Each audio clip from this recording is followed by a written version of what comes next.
అందరికీ నమస్కారం. మన స్తోమతకు మించి స్నేహాలు సినిమాల్లో, నవలల్లో మాత్రమే గొప్పగా ఉంటాయి. కానీ నిజ జీవితంలో ఒక్కొక్కసారి పై స్థాయి స్నేహాలు జీవితాలను అంధకారం చేసినా ఆశ్చర్యపడక్కర్లేదు. నేను ఈ విషయాన్ని కొన్ని సంఘటనల ద్వారా తెలుసుకొని చెప్తున్నానే తప్ప ఎవరిని భయపెట్టాలనే ఉద్దేశం నాకు లేదు.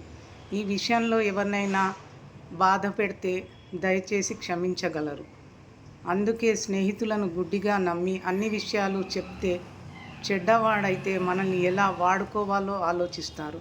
మనకున్న చిన్న జీవితంలో పై స్థాయి వాళ్ళతో స్నేహాలు చేసి కోరి కష్టాలు తెచ్చుకోవడం అవసరం అంటారా? ఈ వీడియో మీకు నచ్చితే లైక్ చేయండి, షేర్ చేయండి. మా ఛానల్ తప్పకుండా సబ్స్క్రైబ్ చేసుకోండి. Thanks for watching.